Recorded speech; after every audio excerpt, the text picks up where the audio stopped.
우리 옆 사람들하고 이렇게 한번 인사를 드릴까요? 하나님의 통치가 이루어지기를 바랍니다.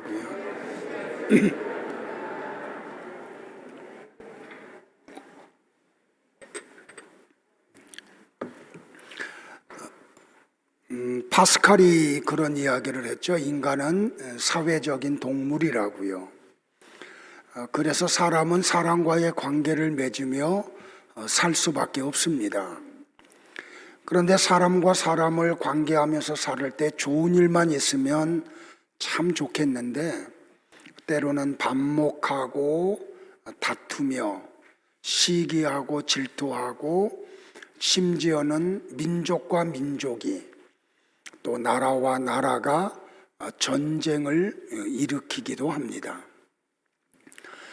표면적으로 보면은 사람들이 하는 것 같지만 그 이면을 들여다보면 사단이 그 사람을 통치하고 그렇게 하도록 만들었음을 발견하게 됩니다. 지금 러시아와 우크라이나의 그 전쟁의 표면적인 것은 푸틴의 어떤 그런 그 잘못된 판단에 의해서 이루어진 것 같지만 이면을 들여다보면 사단이 푸틴의 마음을 이렇게 통치하고 다스려서 그런 전쟁을 일으켰다라고 저는 생각을 합니다. 그런데 사탄은 또 교묘하게 사람들을 그렇게 통치하고 다스림에도 불구하고 그 사람은 정작 나는 사탄에 의해서 통제를 받고 있다는 것을 느끼지 못하도록 만들어 버립니다. 오히려 종교에서 자유를 얻었다고 생각하게끔 만들어 버립니다. 그래서 사탄은 많은 사람들을 조종을 합니다. 그래서 사탄의 생각에 따르게 만들고 그 사탄의 생각에 의해서 판단하고 또 어떤 일을 결정하고 행동하게 만들어 버립니다. 나무를 보면 잎사귀나 꽃들과 열매들은 태양을 향해서 자꾸 에너지를 받으려고 합니다. 그런데 뿌리는 더 깊은 음습한 곳으로 뿌리를 내립니다. 거듭난 하나님의 사람들은 빛이요 생명이신 예수님을 향하여 관심을 갖고 마음을 쏟고 그분을 향하여 달려갑니다.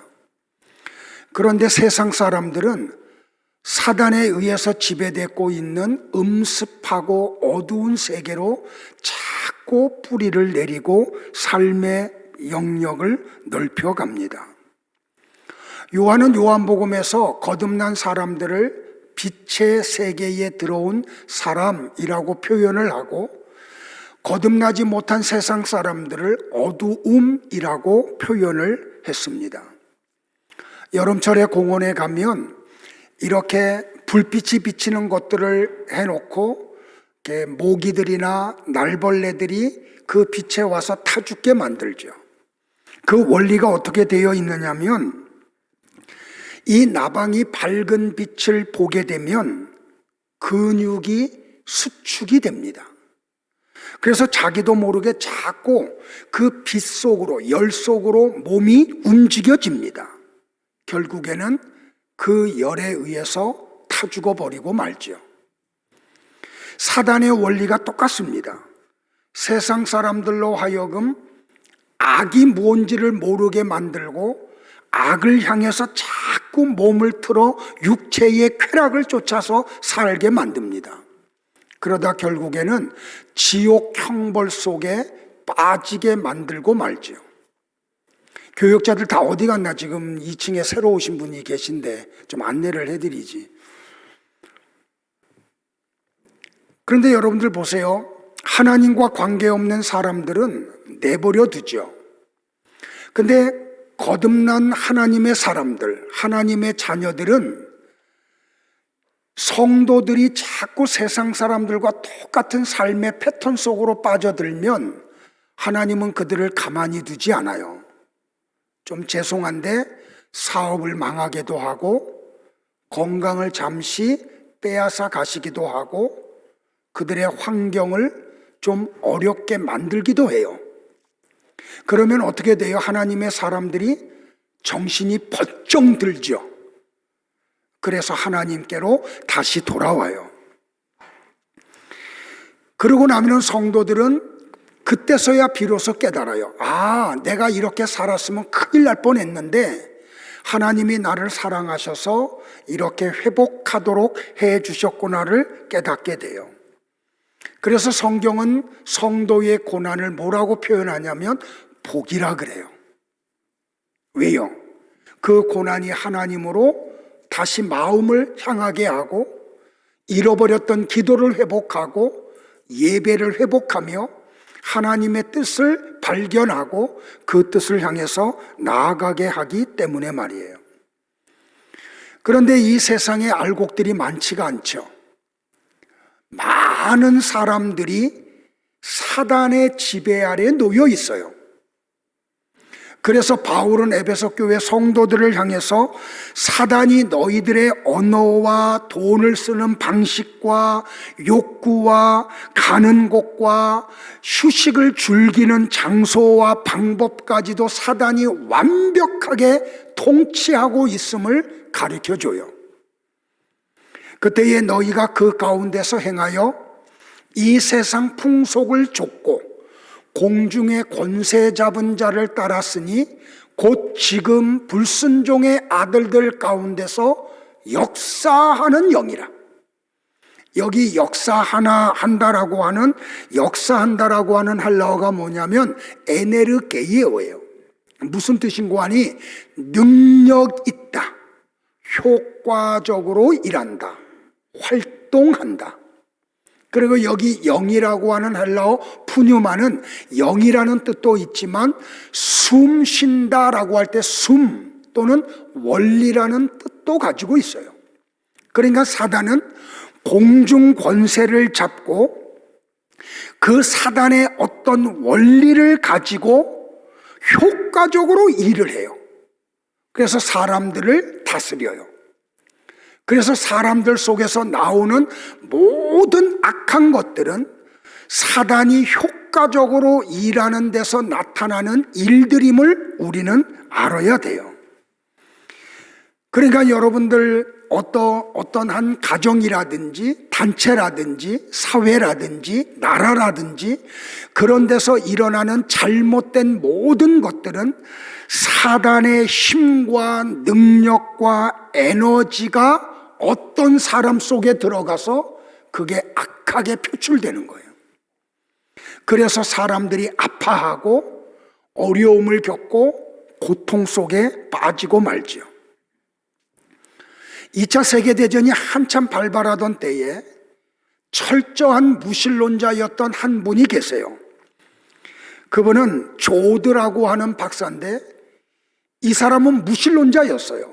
그런데 2차 세계대전이 발발하고 너무나 많은 사람들이 죽임을 당하고 아픔을 겪자 그는 하나님이 계심을 알고 하나님을 믿기 시작을 해요. 그러면서 그가 이런 고백을 해요. 성경이 말하고 있는 역사하는 악의 원리가 없다면 많은 인명을 살상한 이 전쟁은 무엇으로도 설명할 수 없다.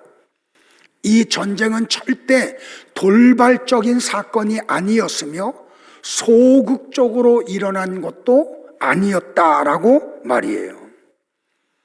그러니까 전쟁을 통해 불순종의 아들들 가운데서 역사하는 사탄의 원리가 있다는 것을 이 조든 박사는 전쟁을 통해서 발견한 거예요. 21세기는 과학이 발달한 시대죠. 이 과학이 어느 정도로 발달했는지는 우리가 몸으로 지금 누리고 있어요. 그래서 어떤 분들은 이런 이야기를 하죠. 이렇게 과학이 발달한 21세기에 아직까지도 마귀 타령을 하는 사람이 있냐라고 말이에요. 사람의 눈에 보이지 않는다고 마귀가 존재하지 않을까요? 만약에 마귀가 존재하지 않는다고 하면 예수님이 공생애를 시작하시고 난 후에 예수님을 미혹했던 그 사건은 뭘 말하고 있을까요? 제가 어렸을 적만 해도 사람들 가운데 이런 말을 많이 했죠. 나 귀신 봤다고. 화장실에 갔다가 뭐 빗자리 귀신 봤다 그러고, 저 밤중에 산을 가다가 처녀 귀신 봤다고.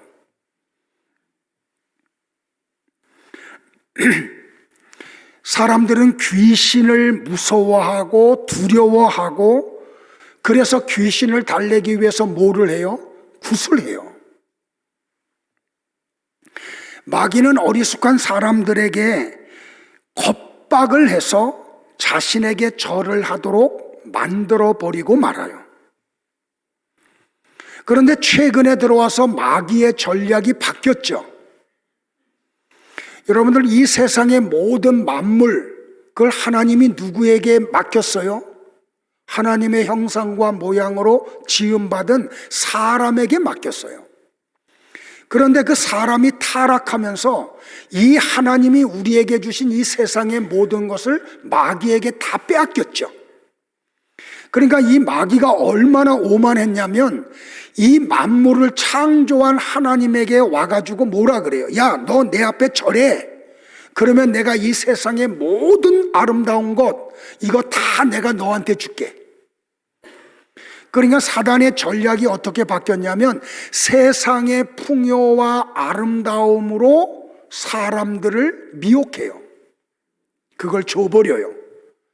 그래서 사람들이 세상의 풍요를 가지고 육의 쾌락을 조차 살면서 영적인 감각이 무디어지는 거예요. 사실은 이게 겁박보다도 더 무서운 거죠. 과학이 발달했다고 마귀가 없는 거 아니지요. 마귀는 광명한 천사로 위장을 해서 이전보다 훨씬 무서운 전략과 전술을 가지고 사람들을 하나님으로부터 멀어지게 만들어요. 말씀으로부터 멀어지게 만들어요. 여러분들, 사단이 쓰는 전략 가운데 첫 번째가 뭔지 아세요? 하나님의 말씀하고의 관계를 끊어버리는 거예요. 그래서 말씀을 못 듣게 만들어요. 제가 예배 중에 눈을 감는 분들이 계시면 하고 좀 눈을 뜨게 하지요. 설교자하고 눈을 의식적으로 안 맞추는 분들이 있어요. 그분들에게 저는 설교자하고 눈을 좀 맞추라고 요청을 해요. 왜 그런지 아세요? 말씀 속에 집중력을 갖고 말씀 속으로 들어오라고요. 근데 사단은 자꾸 어떻게든지 말씀을 못 듣게 해. 그래서 여러분을 어디로 끌고 가는지 아세요? 교회 아예 못 나오게 만들어요. 나오더라도 자꾸 졸음 속으로 빠뜨려요.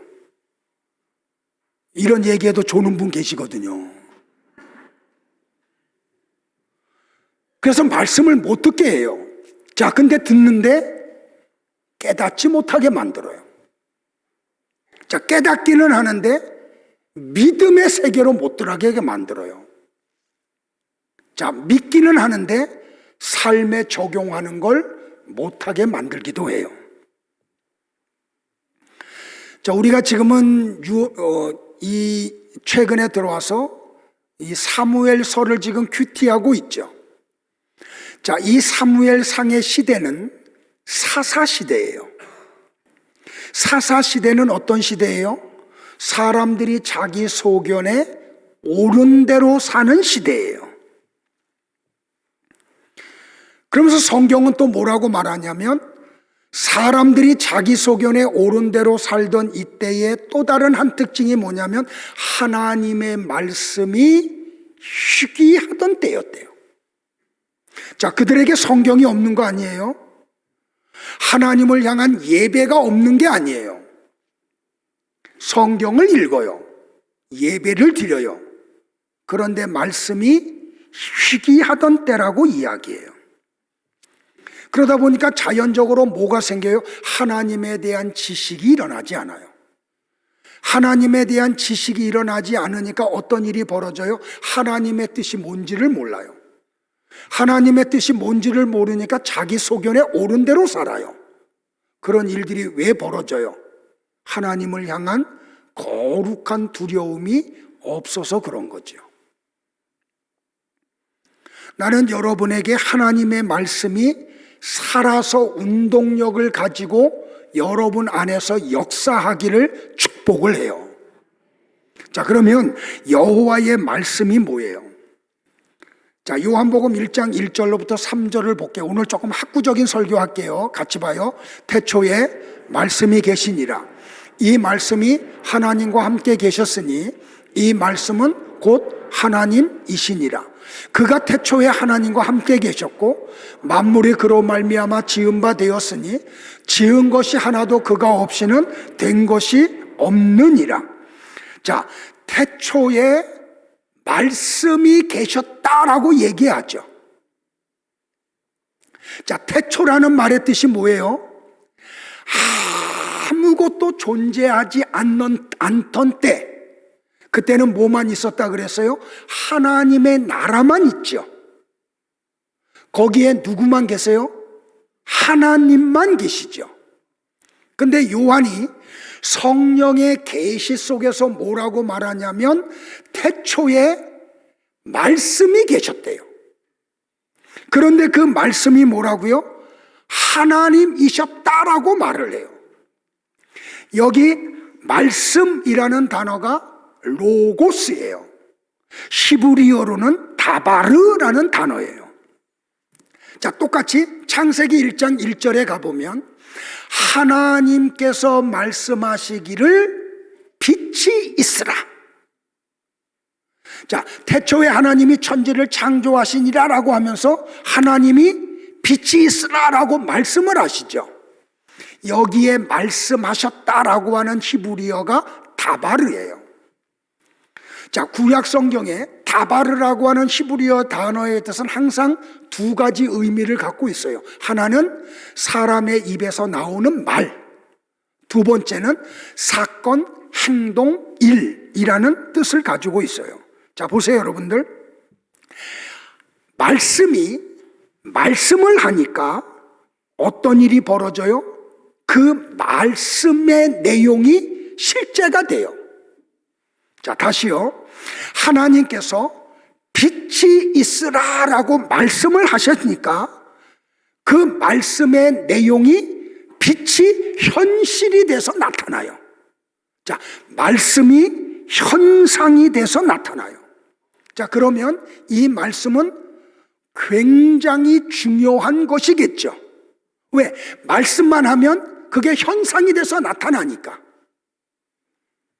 자, 요한은 그 태초에 그 말씀이 계셨고 그 말씀은 다른 것이 아니라 하나님이셨다라고 이야기해요. 자, 여러분들 잘 보세요. 하나님이 말씀을 가지고 계셨다가 아니고 말씀이 계신데 그 말씀이 하나님이셨다고 이야기해요. 자, 여러분들 보세요. 그러면 말씀이신 하나님이 하신 말씀이 곧 뭐가 돼요? 현상이 돼서 나타나요. 이건 뭘 얘기하냐면 이 세상에 존재하는 모든 것들은 말씀이신 하나님에 의해서 창조된 것임을 이야기하죠. 자, 다윗은 시편 33편 6절에서 이 진리를 성경의 계시 속에서 고백을 해요. 똑같이 같이 볼까요? 여호와의 말씀으로 하늘이 지음이 되었으며 그 만상을 그의 입기운으로 이루었도다라고 말이에요. 자, 여기에 또 다윗이 고백한 입이라는 단어에도 두 가지 뜻이 있어요. 입에서 뭐가 나와요? 말이 나오죠. 또 뭐가 나와요? 기운이 나와요. 자, 하나님의 말씀 속에는 에너지가 있어요. 그게 현상을 만들어내요. 그런데 하나님의 형상과 모양으로 지음받은 사람들에게도 이 새치혀에서 뭐가 나와요? 말이 나오죠. 거기에는 뭐가 있어요? 에너지가 있어요. 그래서 성령의 감동 속에서 나오지 않는 말은 잘못된 에너지를 상대방에게 전달을 해요. 성령의 감동 속에서 나오는 말은 하나님의 은혜를 자꾸 일으켜요. 그래서 입에서 나오는 말이 다 똑같은 말이 아님을 여러분이 아셔야 돼요. 자, 다윗이 이런 고백을 할 때 여러분에게 떠올라오는 성구 한 구절이 딱 떠올라와야 돼요. 어디예요? 신명기 8장 2절과 3절이에요. 자, 하나님이 이스라엘 백성들을 왜 선택하시고 그들을 광야로 내어밀어서 40년 동안 고생을 시킨 이유가 뭔지를 하나님이 신명기서에서 정확하게 얘기해 줘요. 같이 볼까요? 시작. 네 하나님 여호와께서 이 40년 동안에 네게 광야길을 걷게 하신 것을 기억하라. 이는 너를 낮추시며 너를 시험하사 네 마음이 어떠한지 그 명령을 지키는지 지키지 않는지 알려 하심이라. 너를 낮추시며 너로 줄이게 하시며 또 너도 알지 못하며 네 조상들도 알지 못하던 만나를 네게 먹이신 것은 사람이 떡으로만 사는 것이 아니요 여호와의 입에서 나오는 모든 말씀으로 사는 줄을 네가 알게 하려 하심이니라. 아멘이에요? 성도 여러분들, 여러분이 정말 거듭난 성도라면 세상의 육신의 양식만 먹고는 여러분은 절대로 살 수 없어요. 하나님의 말씀을 먹지 않고는 여러분은 절대로 살아갈 수가 없어요. 자, 여기에서 말씀이라는 히브리어가 뭐냐면 모찌아예요. 그게 뭐냐면 모든 것, 에브리싱이에요. 그러니까 여호와의 입에서 나오는 모든 것으로 우리는 살아요. 그러니까 성도의 삶의 근거가 어디에 있다고요? 하나님에게 있어요. 자, 여호와의 입에서 뭐가 나온다고요? 말이 나오고 기운이 나오죠. 자, 하나님의 말씀이 나오고 하나님의 영이 나와요. 자, 보세요. 티끌로 사람을 만들어 놓고 그 코에다가 생기를 불어넣고 여호와께서 생명이 되라라고 말하니까 어떻게 돼요? 사람이 영적인 존재로 탄생을 하죠. 그러니까 이 세상의 모든 만물도 하나님에 의해서 창조된 것을 이야기해요. 자, 이사야도 성령의 감동 속에서 자꾸 두들기게 하지 마세요. 성령의 감동, 마스크 쓰고 안경 쓰고 있어도요, 하나님이 내게 주신 은사 가운데 하나가 뭐냐면 조는 거 다 알아. 제가 저 3층에 있는 사람들도 눈을 감고 뜨고 있는지 다 보여요. 하나님은 얼마나 더 정확하게 보시겠어요. 자, 이사야도 이런 고백을 해요. 이사야 55장 10절과 11절이에요.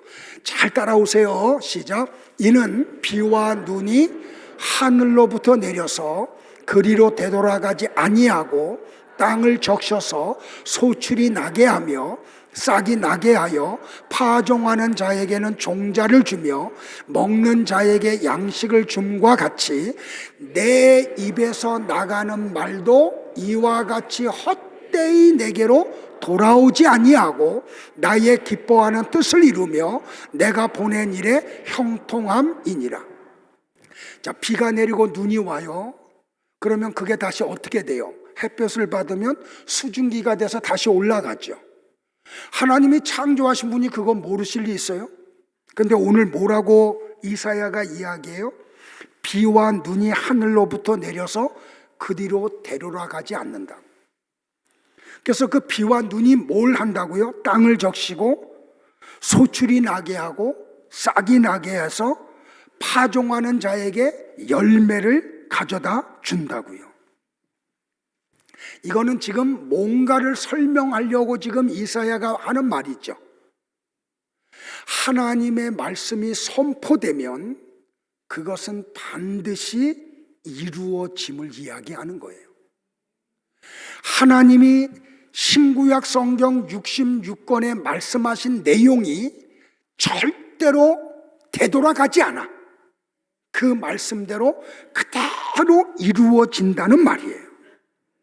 그러니까 여러분들 다바르, 말이라는 말씀이 얼마나 중요한지 알겠죠? 사람도 말이 굉장히 중요해요. 자, 요한복음 1장 1절에서 요한이 이렇게 얘기해요. 태초부터 계셨던 그 말씀이 전 우주와 전 세계를 다 창조하셨고 그것들에게 생명을 공급해 주고 계신 분이다 라고 선언을 하는 거예요. 그런데 이 하나님이 말씀을 통해서 당신이 어떤 분임을 계시해 주셨죠. 알려주셨어요. 그러니까 성경을 통하지 않고는 하나님을 온전히 알아갈 수가 없어요. 자, 여러분들 보세요. 저 사람이 어떤 사람인지를 알려면 어떻게 해야 돼요? 대화 나눠보면 알죠. 그러면 저분의 성품이 어떤지, 저분의 생각이 어떤 생각을 가지고 있는 분인지, 저분의 인격이 어떤 분인지를 대화를 통해서 알아가요. 마찬가지로 나와 여러분이 하나님을 아는 방법은 하나님의 말씀을 통하지 않고는 알 수가 없어요. 하나님을 더 알고 싶어요? 그러면 말씀 속에 더 열심히 들어가야 돼요. 하나님과 더 많이 알고 더 깊은 교제를 나누고 싶어요? 그러면 이 말씀을 더 연구해야 돼요. 하나님은 예수 그리스도 안에서 그 말씀이신 하나님이 어떤 분임을 계시해 주셨죠. 그러니까 성육신하신 예수님이 다바르이시고 호 로고스이신 거죠.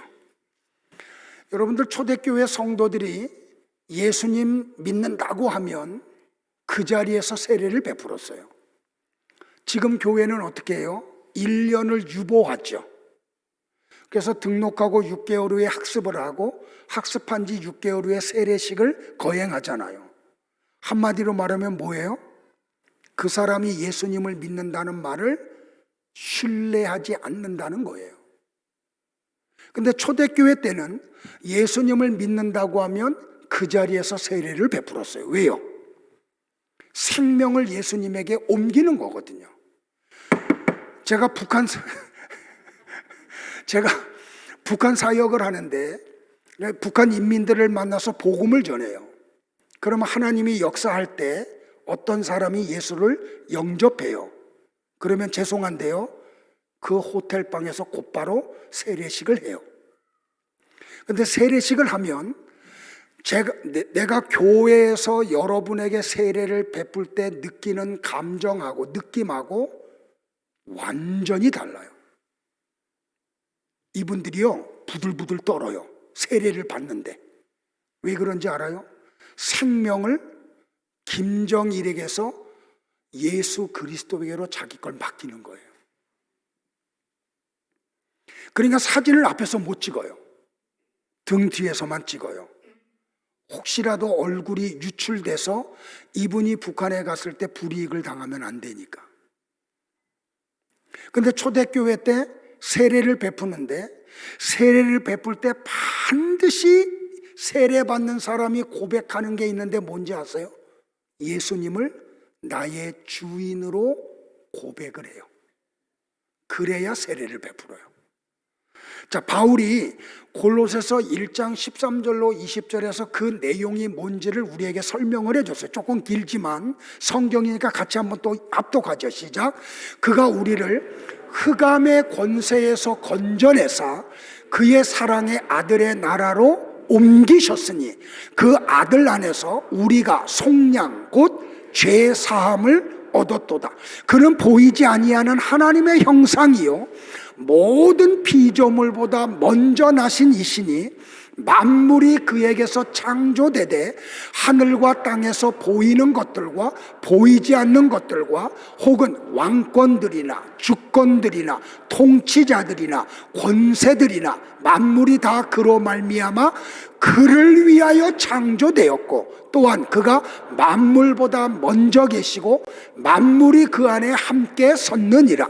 그는 몸인 교회의 머리시라. 그가 근본이시요 죽은 자들 가운데서 먼저 나신 이시니 이는 친히 만물의 으뜸이 되려 하심이요 아버지께서는 모든 충만으로 예수 안에 거하게 하시니 그의 십자가의 피로 화평을 이루사 만물 곧 땅에 있는 것들이나 하늘에 있는 것들이 그로 말미암아 자기와 화목되게 되기를 기뻐하심이라. 그러니까 바울은 지금 무슨 표현을 해요? 말씀이신 그 예수님, 그분이 누구라고요? 창조주이시고 구원자이시다라고 선언을 하죠. 그러니까 초대교회 성도들은 창조주이시고 나의 구원자 되시는 예수님이 나의 주인이십니다. 이 고백을 해요. 그리고 세례를 받아요. 그러니까 주권이 누구에게 있어요? 세례받는 자기에게 있는 게 아니고 예수 그리스도에게 자기의 모든 권한이 다 있음을 고백해요. 그리고 세례를 받는 거예요. 여러분의 주권이 누구에게 있습니까? 주님에게 있기를 축복을 해요. 여러분이 판단하고 여러분이 결정하고 움직이지 마세요. 그래서 전에도 이야기했듯이 그래서 R.A. 토레이 목사님이 하루에 시작할 때 기도로 시작을 하는데 꼭 3마디 기도를 빼놓지 않았대요. 하나님보다 앞서지 않게 해주세요. 성령님보다 앞서지 않게 해주세요. 기도보다 앞서지 않게 해주세요. 자, 오늘 본문에 보면 하나님의 말씀 앞에 두 가정이 등장을 하죠. 자, 샘플로 두 가정을 놨는데 조금 더 깊이 이야기하면 엘리 가정과 같은 가정이 훨씬 많아요. 엘가나와 같은 가정은 아주 소수예요. 그래서 오늘 이 말씀을 듣고 여러분들은 어떻게 해야 되냐면 여러분의 가정을 탁월하게 엘가나와 한나의 가정과 같은 가정을 이루셔야 돼요. 자, 먼저 엘리 제사장의 가정을 한번 살펴볼게요. 엘리는 당시의 제사장이고 마지막 사사였어요. 엘리가 제사장이라는 말은 그는 야곱의 12아들 가운데 누구라는 걸 알 수 있어요? 레위 지파임을 알 수 있죠. 레위 지파 가운데도 아론의 후손이에요. 엘리가. 그렇다면 이 말은 뭘 이야기하냐면 그는 정치적으로 종교적으로 정치적 권세와 종교적 권세를 한 손에 부여잡고 있는 사람이었음이 드러나죠. 더더군다나 사무엘상 1장에 가보면 자식을 낳지 못했던 한나가 하나님 앞에 와서 눈물을 흘리며 간절히 기도를 드리죠. 그때 엘리 제사장이 뭐라 그래요? 야, 하나님이 네 기도 들으셨어. 집에 돌아가. 하나님이 너의 태의 문을 열어주셔서 아들 주실 거야. 엘리가 선포한 대로 하나님은 한나의 태의 문을 열으시고 그에게 사무엘이라는 아들을 주셨어요. 그러니까 뭘 알 수 있냐면 엘리 제사장은 하나님의 능력을 전달하는 제사장이었다는 거죠. 그리고 그 두 아들 홈리와 비느하스도 아버지의 대를 이어서 제사장들이 돼요. 그런데 여러분들 3장 4장으로 넘어가면 이 가정이 몰락을 하죠. 아주 그냥 비참한 가정이 돼요. 어떤 일이 벌어져요? 시아버지가 목이 부러져서 죽어. 의자에서 넘어지는데 그 두 아들은 블레셋과의 전쟁에 나갔다가 같은 날 같은 곳에서 죽어요. 며느리 가운데 하나가 만삭이었는데 그 자기 시아버지와 자기 남편과 시동생의 소식과 법궤를 블레셋에 빼앗겼다는 소식을 듣자 그냥 괴성을 지르죠. 이가 못하고요. 그러자 아들이 쑥 하고 태어나요. 그게 그 엘리 제사장의 손자 이름이 되죠. 이가봇이 뭐예요? 하나님의 영광이 우리 가정에서 떠나갔다. 하나님의 영광이 선민 이스라엘에게서 떠나갔다. 여러분들, 이런 일이 왜 엘리 제사장 가정에서 일어났어요? 하나님을 알지 못해서 그랬어요. 왜 하나님을 알지 못했어요? 이 가정에 하나님의 말씀이 희귀했기 때문에 그랬어요. 성경이 없는 거 아니에요, 여러분들? 교회가 없는 거 아니에요? 예배가 없는 거 아니에요? 그럼에도 불구하고 엘리 제사장의 가정에 말씀이 희귀했어요. 말씀이 희귀하니까 하나님을 몰라. 하나님을 모르니까 겁대가리가 없어. 용서하세요. 잠깐만, 오늘 좀 격한 표현을 해요. 겁이 없어. 그러니까 망령된 일들이 그 가정에서 일어나요. 오늘 사무엘상 2장 12절에 보니까 성경의 저자가 이 가정을 이렇게 고발을 해요. 엘리의 아들들은 행실이 나빠 여호와를 알지 못하더라. 예전 개역 성경은 뭐라고 번역했는지 알아요? 엘리의 아들들은 불량자다라고 번역을 했어요. 그러니까 이 두 아들이 사람들 앞에서 사회적으로 악했던 게 아니에요. 하나님 앞에서 악했던 거예요. 어떤 일들을 범해요, 여러분들? 이스라엘 백성들이 양을 가지고 와서 가마솥에서 삶아. 그러면 이 두 아들이 사환을 시켜가지고 3살 고리로 가마솥에 있는 고기를 찍어가지고 가지고 가요. 심지어는 기름을 태우기도 전에 그 제사 드리는 사람에게 와서 그래요. 제사장에게 구워드릴 고기를 빨리 내놔. 그가 네게 삶은 고기를 원하지 않고 날 것을 원해. 그러면 이 백성들이 그러면 안 된다고 먼저 기름을 태운 후에 고기를 드려야 되는 거 아니냐고. 그러면 사환들을 시켜서 뭐라 그러냐면, 아니야, 지금 내게 내. 그렇지 않으면 내가 억지로 빼앗아 갈 거야. 엘리의 두 아들이 망령된 삶을 산 이유를 성경이 뭐라고 고백하는지 아세요, 여러분들? 이 소년들의 죄가 여호와 앞에 심히 크면 그들이 여호와의 제사를 멸시함이었더라. 요새로 번역하면 뭐예요? 여러분의 자녀들이 예배를 멸시한 거와 똑같은 거예요. 심지어는 어떤 짓까지 하냐면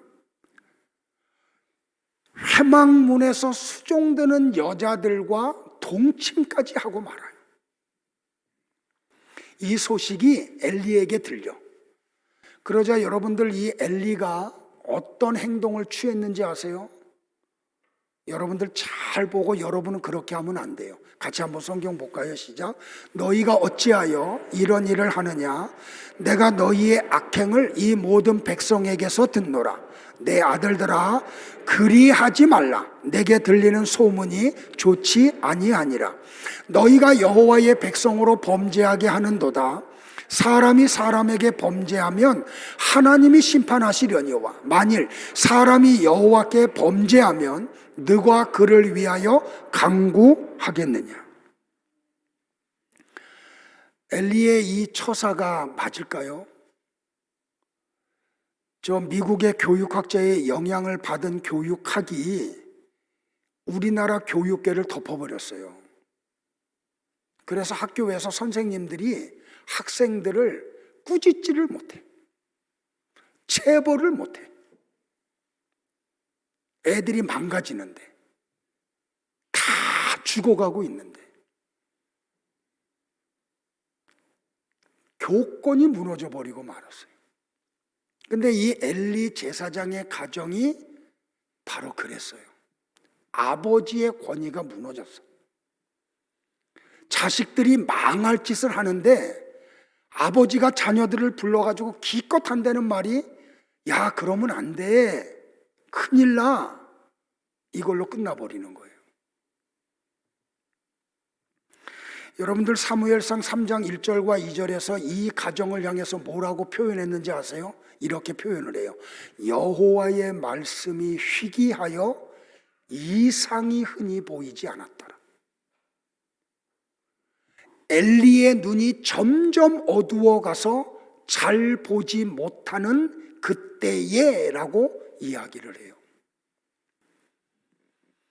자, 반면에 엘가나의 가정이 등장을 하죠.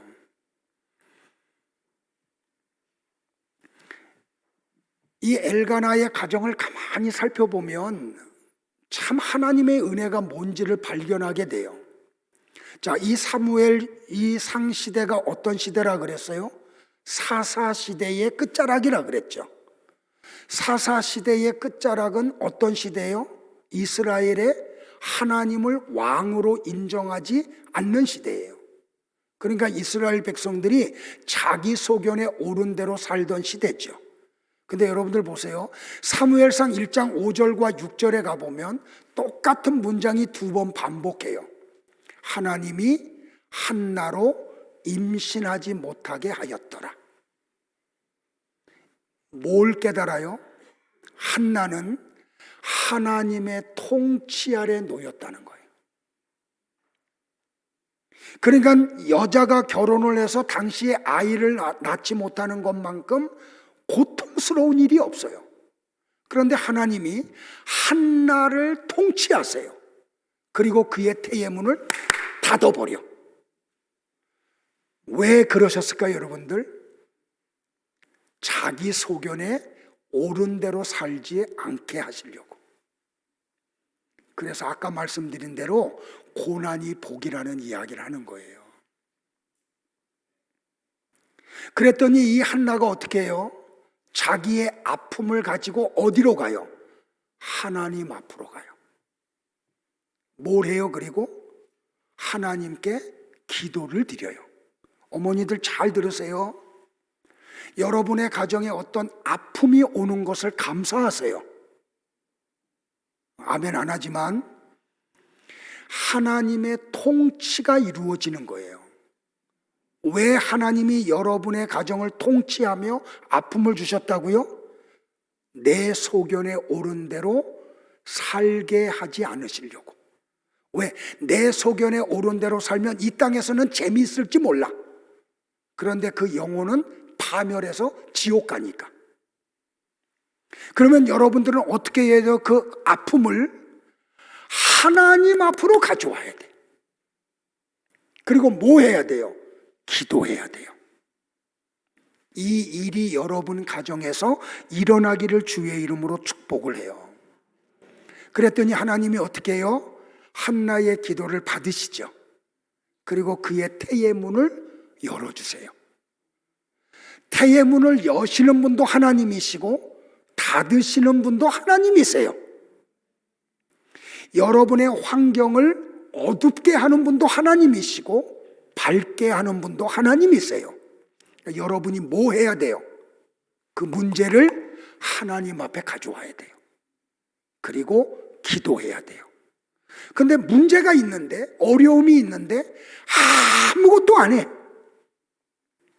그걸 하나님 앞에 가져오지도 않고 기도하지도 않아. 어리석은 사람들이에요.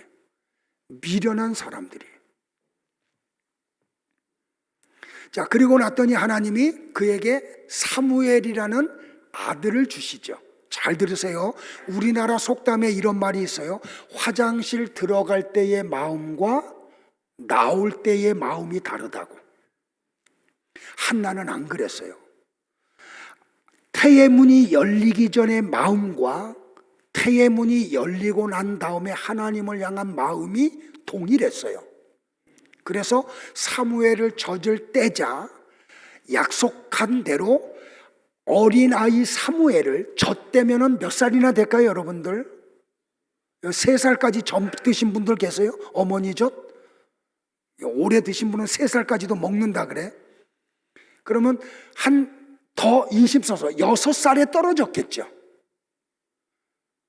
자, 그런데 성경은 뭐라고 얘기해요? 연이어서 성경을 볼게요. 시작. 사무엘은 어렸을 때에 세마포 에봇을 입고 여호와 앞에서 섬겼더라. 아이 사무엘은 여호와 앞에서 자라니라.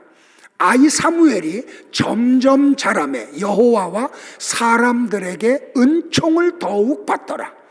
사무엘이 자라매 여호와께서 그와 함께 계셔서 그의 말이 하나도 땅에 떨어지지 않게 하시니 단에서부터 부엘세바까지의 온 이스라엘이 사무엘을 여호와의 선지자로 세우심을 입은 줄을 알았더라.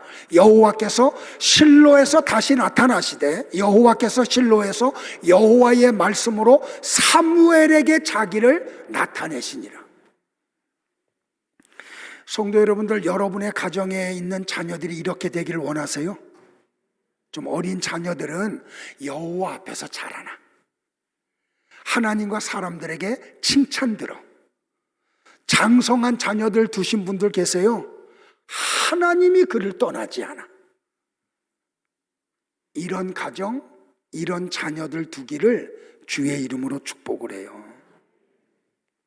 자, 말씀 정리할게요. 여러분들, 몇 년 전에 기독교 신문에 난 통계예요. 나는 진짜 거듭난 성도다. 그런 사람들 가운데 68%가 한 주간 동안 성경을 한 번도 안 읽는데요. 나머지 32% 가운데 5분 이상 성경을 읽는다는 사람이 24%밖에 되지 않는데요. 그러니까 교회를 출입하는 대부분, 나는 진짜 거듭났어, 나는 구원받았어, 그런 사람들 가운데 대다수의 사람들이 일주일 동안 성경을 거의 읽지 않는다는 말이에요. 이거는 큰 아픔이죠.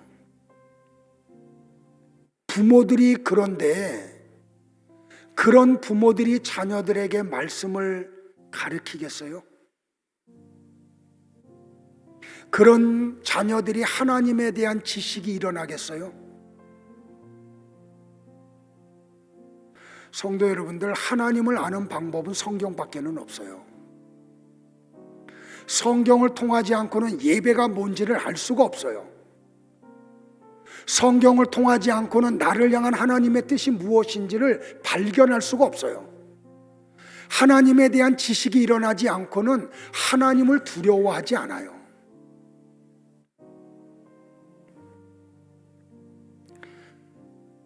그러니 교회가 힘이 없는 거예요. 아무것도 아닌 거 앞에 교회들이 픽픽 넘어지는 거예요. 성도라는 사람들이 아무것도 아닌 거, 확인도 되지 않은 거, 누구를 통해서 전달된 말을 듣고 시험에 들어가지고 기도를 잃어버리는 거예요.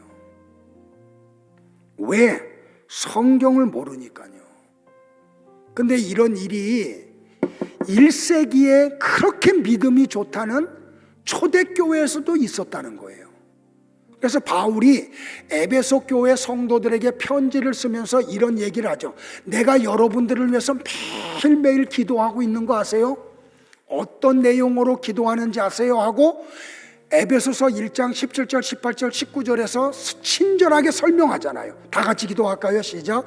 우리 주 예수 그리스도의 하나님 영광의 아버지께서 지혜와 계시의 영을 너희에게 주사 하나님을 알게 하시고 너희 마음의 눈을 밝히사 그의 부르심의 소망이 무엇이며 성도 안에서 그 기업의 영광의 풍성함이 무엇이며 그의 힘의 위력으로 역사하심을 따라 믿는 우리에게 베푸신 능력이 지극히 크심이 어떠한 것을 너희로 알게 하시기를 구하노라. 여러분들, 성경 전체, 신약과 구약 전체는 누구에 대한 얘기예요? 예수님에 대한 이야기예요. 그분이 무슨 일을 나를 위해서 하셨는가? 한번 같이 볼까요? 예수님의 말씀 다 같이요. 시작. 너희가 성경에서 영생을 얻는 줄 생각하고 성경을 연구하거니와 이 성경이 곧 내게 대하여 증언하는 것이니라. 그러나 너희가 영생을 얻기 위하여 내게 오기를 원하지 아니하는도다. 예수님이 이 말씀을 누구에게 했어요? 아브라함의 자손들, 이스라엘 백성들에게 했어요. 그들 손에 구약 성경이 다 있어요. 예루살렘 성전을 출입하며 제사 드려요. 그런데 구약 성경을 가지고 읽어요. 연구까지 해요. 성인식을 하려면 그들은 토라를 줄줄줄줄 암송해서 읽어야 돼요. 그런데 그들이 성경이 예수님에 대해서 기록한 것을 몰라. 영생은 예수님을 통해서만 이루어지는데 예수님에겐 누구도 오질 않아요. 그러니까 주님이 답답해서 이 말씀 하신 거예요. 그런데 이런 일이 심지어 누구에게까지 있는지 아세요? 제자들에게까지 있었어요. 자, 누가복음 24장을 보면 예수님이 십자가에서 죽으시고 안식 후 이른 첫날 새벽에 부활하세요. 이 소식을 마리아와 막달라 마리아가 들어 그리고 베드로와 요한이 가서 확인해요. 그런데 두 제자가 12제자 외에 또 다른 제자가 엠마오로 내려가요. 한참 내려가는데 예수님이 부활하신 주님이 그들 속에 같이 오셔서 걸으세요. 자, 성경 같이 볼까요? 시작. 미련하고 선지자들이 말한 모든 것을 마음에 더디 믿는 자들이요, 그리스도가 이런 고난을 받고 자기의 영광에 들어가야 할 것이 아니냐 하시고 이에 모세와 모든 선지자의 글로 시작하여 모든 성경에 쓴 바 자기에 관한 것을 자세히 설명하시니라. 제자들에게 주님이 뭐라고 말해요? 이 미련하고 선지자의 말한 모든 것을 마음에 더디 믿는 자들하고 책망을 하잖아요. 그리고 구약 성경을 설명해 주시는 거야. 야, 이게 다 내 얘기다 라고 말이에요. 예수님이 저녁이 되어서 두 제자와 같이 숙소에 들어가요. 자, 저녁 식사를 하실 때 주님이 떡을 떼어서 축사하시고 그 두 제자에게 줘요. 그러자 그 제자들의 눈이 밝아져요. 그리고 비로소 예수님을 알아봐요. 그러니까 여러분들, 제가 주일마다 이렇게 그냥 침 튀기면서 설교해야 소용없어. 예수님이 여러분의 마음의 눈을 열어주셔야 돼요. 그래야 들려요. 그래야 믿어지고 그래야 삶 속에 적용을 해요.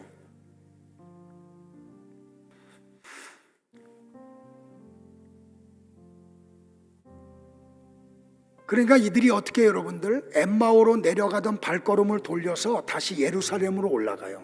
그랬더니 거기 11제자와 다른 믿는 사람들이 모여서 그 예수님의 부활 때 일어났던 것을 이야기해요. 베드로와 요한이 얘기했겠죠. 내가 아리마대 사람 요셉의 무덤에 가봤어, 우리가. 근데 주님 시체 없더라. 천사의 음성 들었어. 부활하셨다고.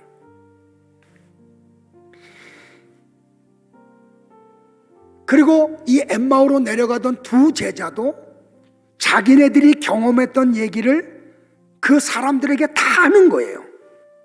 한참 이야기꽃이 필 때 부활의 주님이 그 자리에 오셨어.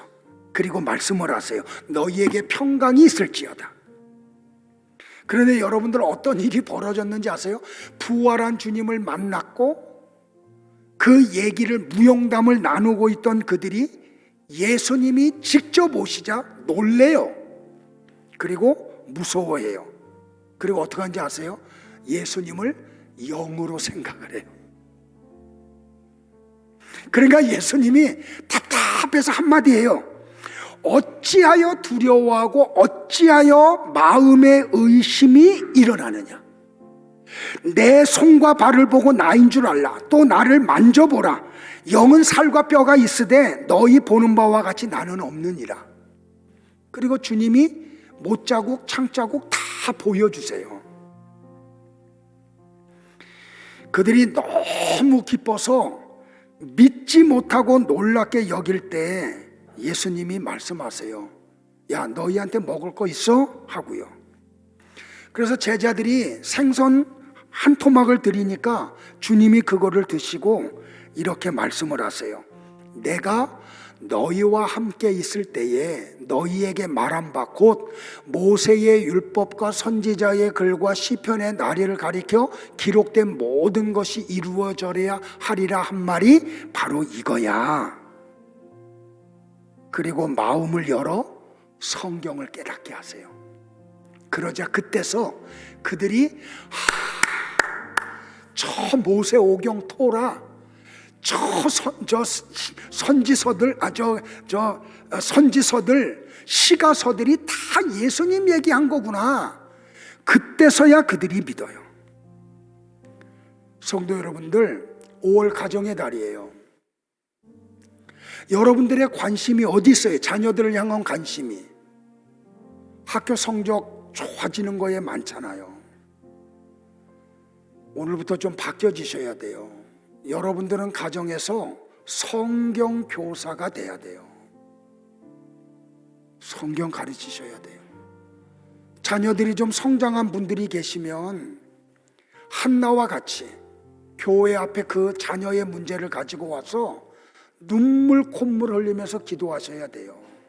하나님, 우리 자녀들의 마음의 눈을 열어주셔서 성경을 좀 보게 해주시고 그게 들리게 하시고 깨닫게 하시고 믿어지게 해달라고. 그러지 않으면, 여러분들이 그 일을 안 하면 엘리 제사장과 같이 그냥 좋은 게 좋은 거야, 그냥 그렇게 그냥 가면 여러분의 자녀들의 마지막이 어떻게 되겠어요? 왜? 하나님의 말씀은 선포가 되면 그게 사건화되는 거니까. 한나와 같이 하나님 앞에서 여러분의 자녀들이 자라나게 하세요. 말씀 듣게 하세요. 말씀과 관계하게 하세요. 다 같이 일어나실까요?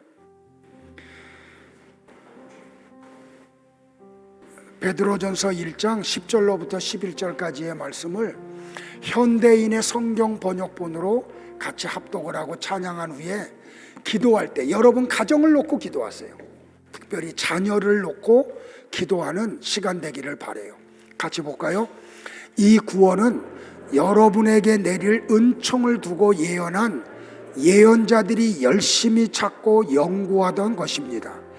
예언자들이 그 일이 언제 어떤 모양으로 일어날 것인지를 연구하고 있을 때에 그들 속에 계신 그리스도의 성령이 그들에게 그리스도의 순환과 그 뒤에 올 영광을 미리 알려주셨습니다.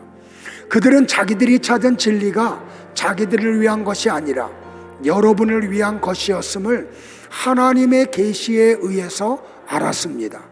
그리고 이제 이 진리는 하늘로부터 보내심을 받은 성령의 도움으로 복음을 전한 사람들에 의해서 여러분에게 알려졌습니다. 이것은 천사들도 보고 싶어하는 것입니다.